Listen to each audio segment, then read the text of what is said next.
Invited me to such a great group of agencies. In fact, just this morning, kick this thing out of the way. Just this morning was having breakfast with a couple of fellas and found that one of the agencies was in a church in Scotland. And another agency was in a school.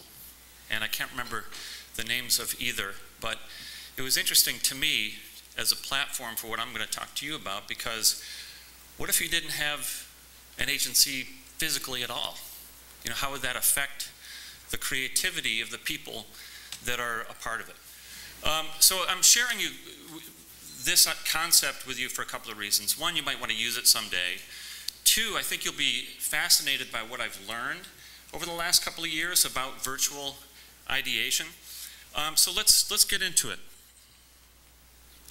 I'm going to start by giving you a little background on myself, because it gives you some context into why this thing came to be. I'll explain the model, so you have to have some context of what the thing is, so you can see how people are working within it. And then I want to share with you the surprising virtues of this virtual ideation. And I fully admit, I'm totally surprised by some of the things that I've learned about human nature, about creativity, simply by trying this great big experiment that I call Ideasicle. So let's get into it. That's my Twitter handle if anybody would like to connect with me. But I'm the founder and CEO of Ideasicle. I'm a pitch consultant as well on the side because I love it. I was a pitch guy for 7 years at Arnold in Boston, did nothing but pitching, and just loved the hunt. I'm a Forbes contributor as well, and lately I've been obsessing about AMC's new show, The Pitch, for obvious reasons. It's been kind of fun to talk to the people who were on the show, at least on the first show, and see what was happening behind the scenes. So Ideasicle. Ideasicle and the virtual model, I believe, conforms to a lot of the conventions of creativity today. Stephen Johnson has a great book you've probably all read. A couple years ago it came out, where he talks about chance favors the connected mind. And what he's talking about is that chance, meaning the likelihood of coming up with a great idea, is affected by the connected mind. And he dispels the myth of the lone genius. He talks about the Edisons and the Einsteins, that we think of them as lone geniuses, and in large part they were, but they were also connected to other scientists or other people in their field that helped them be the people that they ultimately were. So chance favors the connected mind. Keith Sawyer wrote a whole book about this. And this one quote that I pulled out could be the mission statement, essentially, for Arnold. And that is, understanding how individual creativity combines with group genius is the key to realizing creative potential. Man, we proved this out in spades. It's the individual genius people, but then having them work together, that makes this a special thing. We are not crowdsourcing. Just want to get that out right now. There are a couple of fundamental differences between what I call expert sourcing and crowdsourcing. Crowdsourcing, literally, as you know, goes out to the masses, the unvetted masses, with a public brief of some sort. And expert sourcing is the opposite. It's a predetermined, hand-picked group of people that I have worked with at the agencies that I've worked.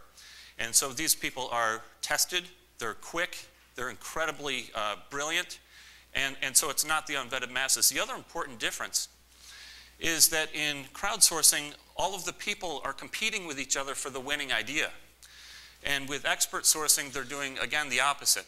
They're working in teams of 4. And they're working together, and they all get paid.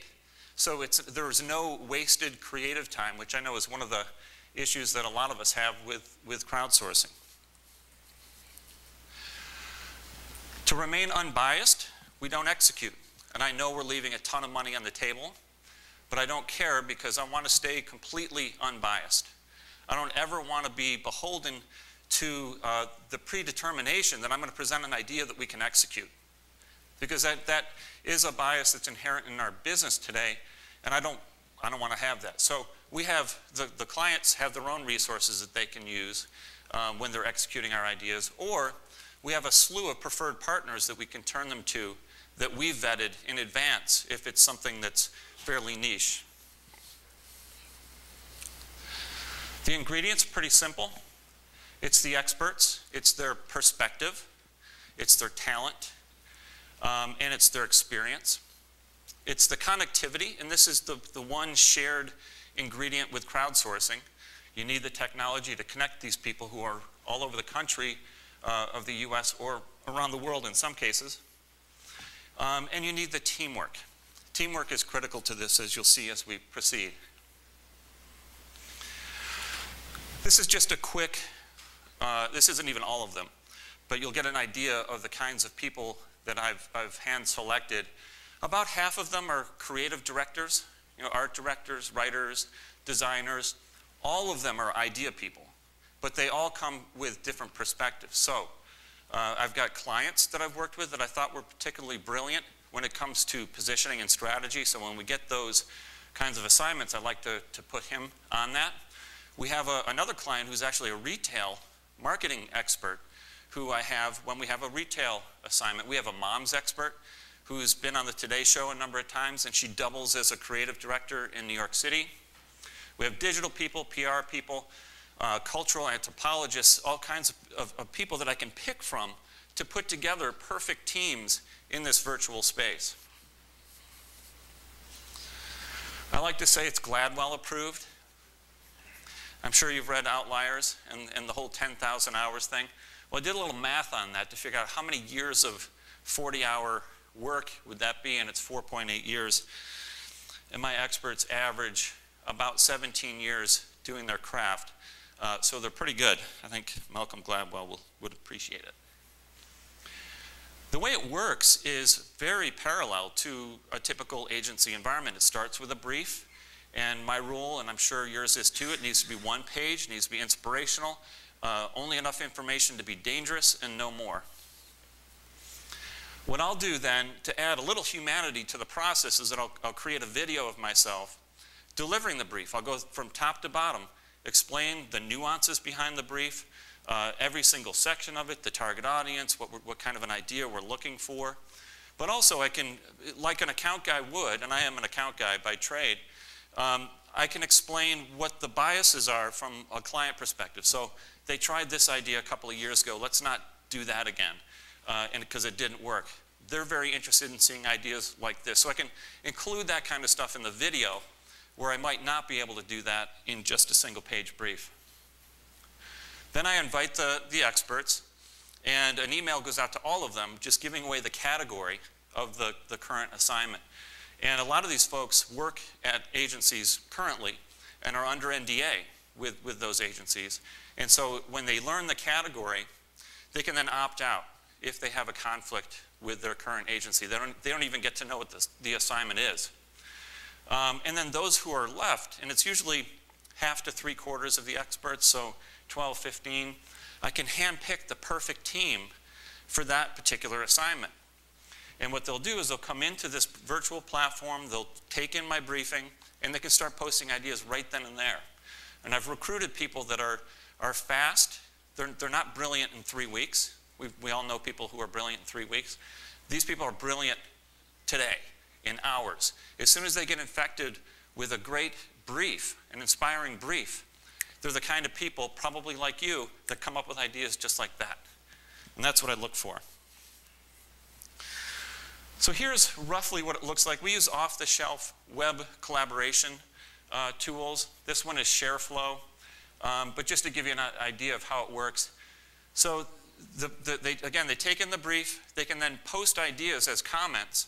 And then the others can see those ideas.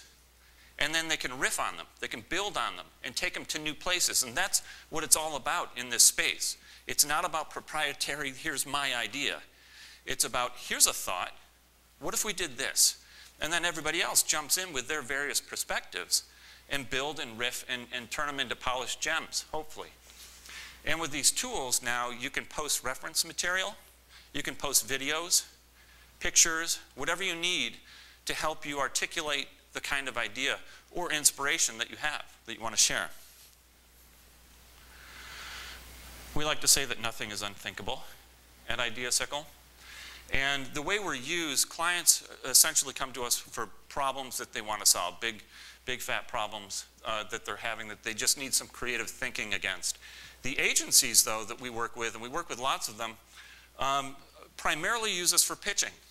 And it's not too surprising to me because this concept was born while I was at Arnold pitching. And I created some semblance of this while at Arnold called the Innovation Station, which was essentially crowdsourcing within the confines of the Arnold network. So agencies use us when they're in a pinch. You know, of course, you're always going to want to use your own people. It's more profitable. I get it. But there are times when time has run out, your resources are editing somewhere, and unable to come up with the ideas that you can turn to us, and we can turn things around within a day. And then consultants and research firms use us sometimes to take their intellectual deliverable, which could be a strategy, and we'll bolt on the front end of that ideas that can bring that intellectual idea to life in some activation type ideas. When we started this 2 years ago, I had one price for any kind of idea because I wanted to keep it hyper simple. And what I realized going through this process is that not all ideas are created equal, nor created equally. Some of them are just easier for us, and some of them are more difficult because of the inherent complexity. So things like taglines, names for products, names for companies, names for features, ad concepts, things like that were pretty simple for us. They might be super valuable to a client, but for us, I had to quantify it somehow. And it was relatively easy for us to do sort of tactical ideas, so those are priced accordingly. And then it gets more complex as we move down. Program ideas, promotions that have lots of elements, to blue sky ideas, which are when clients come to us with big problems and they have no idea what kind of idea they need. It's so blue sky, we build in a couple of rounds of ideas there. And even some brand work at the bottom there. Now, about, I guess, 6 months into Ideasicle's existence, I had lunch with a friend of mine in advertising. And this guy said, do you think your guys and gals are more creative or less creative as a result of this virtual process? And it was an interesting question for me because I hadn't thought about it in a positive way. I'd always assumed, being an old school ad guy in traditional agencies, that if people are together, the ideas will be better, that it's a human, intimate thing. But, you know, because he asked and I was intrigued, I sent an email to all of my experts and just asked them. I said, what do you think? Are you more creative or less? And I was surprised at some of the reactions. And now it's 2 years in, I've even analyzed some of the reactions. And that's what I'd like to share with you here, is the surprising virtues of virtual ideation. The first one I'm calling 4. At first, when I was first doing this, it was while I was still at Arnold. Don't tell them. But I was giving it away to a couple of places just to see if the model worked, just to see if it was possible, if this was a crazy idea or not. And we had about 10 experts at the time, and all of them went in on the 2 or 3 assignments that we did for free. And it was good. It was fine. It worked. There was some riffing. There was some good posts. But they were a little apprehensive because these guys know who each other are, and they've heard of each other. They've read about each other probably in Ad Week and Ad Age in the States. And so there's a little bit of an intimidation factor with having all those folks in. So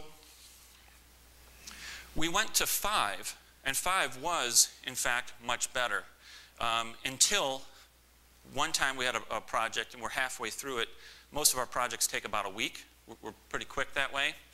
But we're about a half a week through our process, and one of the guys hadn't shown up at all. And then he called me and said, you know what, I can't show up for the rest of it either.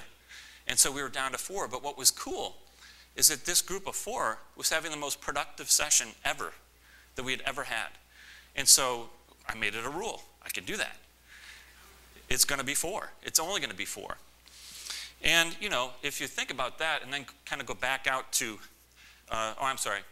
So the reason I think that 4 was so perfect is that it's intimate enough for risk-taking. You know, if you've only got 3 other people, plus me, but I don't really count, But if you only have 3 other people that are looking at your ideas, you're far more likely to post something that could be wrong. And let's face it, creativity is all about being wrong all the time, and with the hope that you'll be right a couple of those times. So when there were 10 of them in there, it was intimidating. I'm only going to post a polished gem. I'm going to really think about this and think it through, which defeated the whole purpose, it turned out. The other thing about it is that it's big enough with 4 people to have valuable perspectives in the virtual room. So it's not just a writer and an art director. It can be a writer. I'll always have 2 creatives, classic creatives in every project. But then I can mix it up with different perspective to fire them up, to inspire them, to get inspired. So there's enough perspective in the room to really come up with some great stuff. There's some evidence culturally for 4 being a pretty darn good number when it comes to creativity. Fab Four, of course. Marx Brothers were a great band of 4. Sex and the City, if you're familiar with that show. Of course, The Who, 4. My favorite sitcom ever, Seinfeld, 4. And as further evidence, we all know what happens when 4 turns to 5. So yeah, 4 is the answer I've found. Okay, number 2, it removes boundaries. Virtual ideation removes boundaries that can get in the way of creativity. One of my experts put it this way, and I call him gravity. On my website, I've got all these kind of silly names that I made up for him. But I think we relish the discussion and ideation with 0 inhibitions because most of us don't see each other face to face, and so have no worries about boundaries. There's that word. You guys see the pitch? Are you all familiar with that show? Interesting show, I think. There was a particularly interesting scene with Tracy Wong's agency where they're reviewing ideas, and it was very high pressure. Clearly nobody in the room liked the ideas that this particular guy down in the middle center there was presenting, and it created a very uncomfortable moment for the show and also for the agency. But this kind of thing is also true in brainstorm sessions. There are a lot of things about and I'm not saying brainstorm sessions are useless. They're not useless. I use them all the time at Arnold. The question is, what's better, a in-person brainstorm, physical brainstorm, or when people are working virtually? And there are a couple things that kind of get in the way, I think, of a physical brainstorm. One is rank. You've got your boss in the room. Are you really going to say everything that you're thinking if your boss is sitting right there? Or personality. There's somebody who's got a dominant personality and just can take over a room in a typical brainstorm session. There could be office politics involved. There could be people competing for a job that are in this brainstorm, and now you got to contend with that kind of bullshit that kind of gets in the way of the creativity. Unfortunately, gender is sometimes still an issue in creative agencies. And, physical attraction. That's another one that can get in the way of creativity in a physical session. Interestingly, one of my female experts put it this way. She enjoyed it because we're reduced to a typeface. Isn't that interesting? Reduced to a typeface. And it's true. The way the whole thing works, somebody posts a thought or a concept, somebody else jumps in on that and says, yeah, that's kind of cool. What if we did, here's a video clip that sort of reflects some of those thoughts. What if we took it to virtual reality? What if we did an augmented reality thing? So an initial thought, because it's pure type, it's pure thought. That's all they have to react to. That's all they have to be judged by, which is good and bad, because it means that the thoughts need to be great. So a typeface is pure thought. It's impossible to be judged for anything else but what those words say and what those ideas are. And it's a real liberator by removing the fear associated, for all those reasons, associated with physical boundaries. So that was the second one. The third one is, I believe virtual ideation conforms to human nature. into human creativity in better ways than traditional. You know, we've all felt this, right? You've got to be creative from 3 o'clock to 5 o'clock on a Tuesday because you've got 9 different projects you're working on. This is the only time we can get together to do it. And it's essentially that. You know, you got to gun to your head to be creative. Is that the best environment for creativity?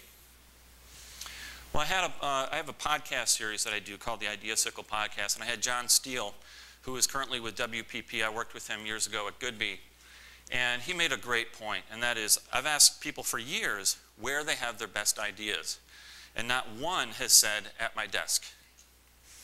Do stuff that gets you out in the real world. The subconscious can't be turned on when you're on email. Very true. And also, Stephen Johnson talks about this as well. Go for a walk, cultivate hunches, write everything down, but keep your folders messy. Embrace serendipity. Make generative mistakes. Take on multiple hobbies, frequent coffee houses and other liquid networks. Follow the links. Let others build on your ideas. Borrow, recycle, reinvent. Build a tangled bank. I just find that inspiring, you know, because ideas happen out there. I'm a little obsessed with the Beatles. Sorry. But there's a great quote in one of John Lennon's songs. It's called Beautiful Boy from the Double Fantasy album. And it's life is what happens to you while you're busy making other plans. I've always loved that quote. But you could replace the word life with ideas. And I think it's still true.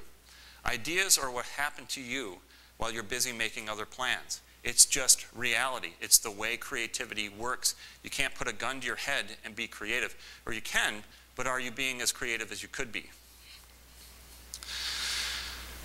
Ideas tend to happen out there, right? I mean, for me, it's the shower. I don't know about you guys. Or doing some kind of menial task, washing the dishes, chopping wood, running, you know, whatever it might be. It's when you can sort of get your mind focused on some kind of menial activity that all of a sudden you liberate your mind to come up with amazing ideas. One of my experts, who's an ex-Wieden Kennedy creative director, I call him the priest because he actually did a Korean wedding once. He was the master of ceremonies and he's not Korean. But he pulled it off gracefully and wonderfully. The great thing about Ideasicle is you can carry the info around in your head, and when inspiration strikes, you can share, collaborate, and comment right then and there. And that's exactly what it is. I hopefully inspire them with a brief right up front, with the video and with a single-page brief, and now they can't help it. Now I got them. You know what I mean? Now they go and live their lives, and they interact with things, and ideas happen when they're out there. So then, all I've got to do is equip them with technology to be able to capture that. So we have an iPhone app, we have an iPad app, we have a computer, you know, a website that they can go to, even email, a proprietary email address that they can send their ideas to, and it'll populate automatically as the next comment for the others to see. It's not unlike what the DVR did. You know, we used to be a slave to the network's schedules, but the DVR created a time-deferred format so that we weren't a slave to it. We would watch it whenever we damn well please. And that's sort of how we're looking at this, that the time-deferred nature of Ideasicle means that those idea collisions that Stephen Johnson talks so eloquently about can happen out there. You know, they can happen while you're living your life. The subconscious is free to take over, to really incubate and really think about stuff, and and then the natural creativity ensues. So I believe the virtual nature actually conforms to human nature better than having a gun to your head and having to work on an assignment between 3 o'clock and 5 o'clock on a Tuesday. Number 4, I've removed the client choke. One of my podcasts was with Sian Baylock. She wrote the book Choke. I don't know if you've read this, but it's a fascinating read, especially if you're a golfer. Trust me on that one. It's a great book. But she has a good quote. In stressful situations, working memory zaps our cognitive horsepower. And it's true. If you think about it, you know, back to golf, if you could make, if you're a good golfer, you could probably make 8 of 10 3-foot putts right there, you know, any day. But when it matters, all of a sudden your working memory takes over what your otherwise natural process is, the thing you've done a billion times before, and now you're unable to do it naturally. It's no longer fluid. It's no longer a natural move. It's a calculated move. Now think about the client situation. And these are a little unfair. But when you're in a creative business and you need to think about your client yelling at you or having an uncomfortable situation, and maybe their stress is parlayed to you in some way, as a creative person, you're thinking, while you're trying to come up with brilliant ideas, you're thinking, will the client like it? Am I going to lose my job? We so need a good meeting. Like, those are things that you want to be thinking about when you're trying to come up with a brilliant idea. Well, one of my experts I call the light puts it this way. The way I see it, Will handles all the bullshit parts of this business that I hate and that, frankly, I suck at. I like thinking and writing about ideas. That's what I know how to do. And that really is what it's about. They don't have to interface with the client at all.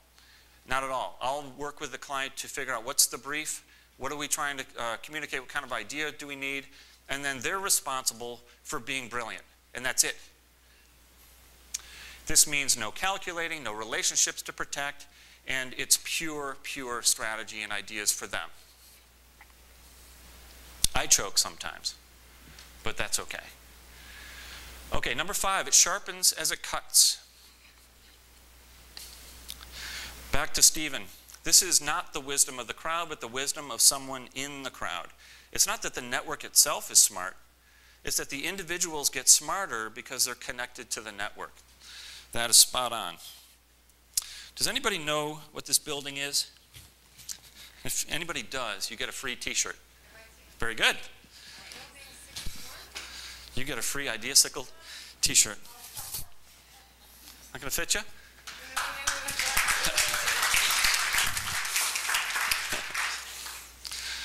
Yes, this is Building 20 at MIT. And what's interesting about this in the context of sharpening as it cuts is that this building was put together in World War II. It was only supposed to be up for a little while, very temporary thing. And the engineers that were in this building had one task, and that was to further develop their radar technology for use in the war.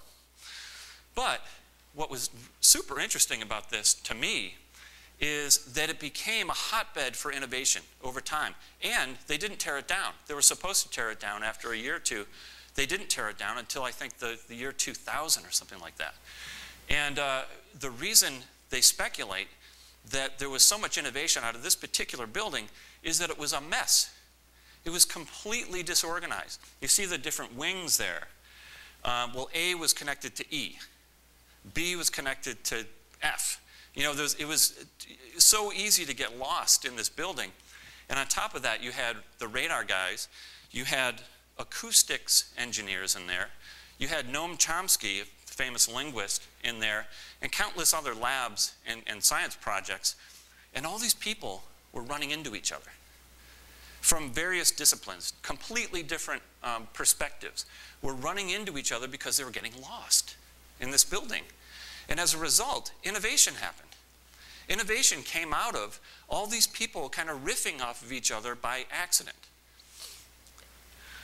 Steve Jobs, to his great credit, picked up on that when he helped design the Pixar building. He wanted all of the atriums to funnel in to one place because he wanted people to run into each other. He wanted this film and this vocation and that vocation to forcibly run into each other because he believed and he knew that if they ran into each other and those different perspectives collided, then magic would happen. He even wanted to put the only bathrooms on the first floor by the door and was outvoted on that one because it would just be inhumane. The building was too big. But the principle was there. Now, with my model, we force that. We force the perspectives. I don't need a building for this. I can just pick the people that are from various perspectives and force them to work together. It sounds horrible, but it's actually great. You know, when they start riffing off of each other, there's no telling what they'll learn from each other. You've got a mom's expert for this assignment. You've got a PR specialist and a couple of creatives. Well, you know that the creatives are going to learn from the mom's expert. You know that they're going to learn from the PR person because they can't help but bring their perspective into the ideation session. So back to another assignment. You know, you've got a cultural strategist, retail innovator, and a creative and a digital guru. Again, they're going to bring reference material. They're going to bring things that they've been working on maybe, or things that they've read about, videos that essentially educate the experts as we go through these projects. So now imagine that across, I think we're up to about 70 projects over 2 years. You've got all these folks working in different teams every time. They're not always on the same team. And they're constantly learning from each other. So I gotta believe that, you know, the experts sharpen each other because of the multiple perspectives, because of the multiple disciplines, because of the multiple experiences, and the fact that they're all constantly interacting with each other in this virtual space. And the last one is just, it's fun. Dr. Bob Deutsch is the CEO of Brain Cells, and I had him on my podcast too, and he talked about something I thought was interesting. The most creative people have figured out that what they do and who they are the same thing. When what you're doing equals your being, then you're living at the burning point of becoming. It's pretty heavy, but essentially what it's saying is if you do what you love, you're going to have fun. Another expert put it this way: it's like an idea video game for me. And again, this is back when I asked the question. I posed it to all of them. Do you find yourself to be more creative or less creative? And this one said it's like an idea video game for me. And I guess I'm not too surprised because, you know, when you're having fun, you're more open. You just are. You know, you're more enthusiastic about what you're doing if you're having a good time. You're more optimistic. You're less negative. You're more energetic. And you're, of course, more alert as well because you're into it. You're excited about it. You're having fun. So for me, you know, fun wraps up this whole thing. It's fun for a number of reasons. It's fun because it's intimate, and they get to work with incredible, brilliant people and learn from those incredible, brilliant people and only focus on the ideas. The boundaries are totally removed. That makes it fun. You know, it's all about what they say. It's all about what they key in to their keyboard or whatever they're using. It's fun when the process conforms to human nature and not the other way around. And it's fun when they don't have to worry about clients. They tell me this all the time. They almost thank me, like, I'm so glad I don't have, I mean, I'm sure you can relate. They're a necessary evil. But from a creative standpoint, you know, it's really hard to be creative when you're staring down the barrel of an angry client.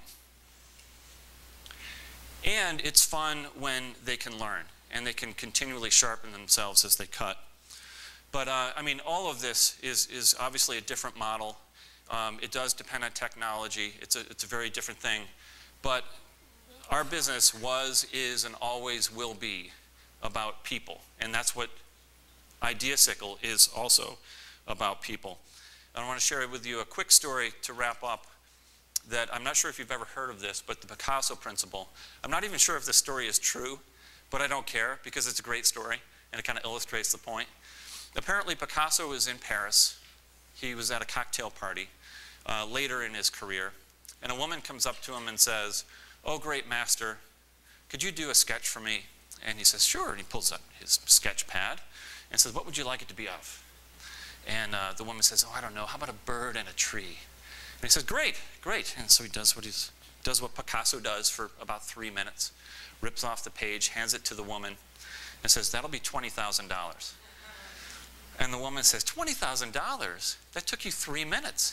And he said, "No, ma'am, that took me a lifetime." And that's kind of what I'm talking about here. These people and you have a different model than I have, but it still comes down to who is coming up with the ideas. So while I do believe that my model does have some virtues that are worth exploring more, and believe me, I'm sure I'll find more as we continue. We're still only 2 years old. It still comes back to who are the people that are coming up with the ideas. Now, I have a QR code here if you'd like to steal my contact information. The website's right there. I do have this podcast. It's on iTunes if you'd like to listen to it. My Twitter handle's right there, and I'd love to see you on Facebook at Facebook/Ideasicle. Thank you very much for the time. Do we have time for questions? Or?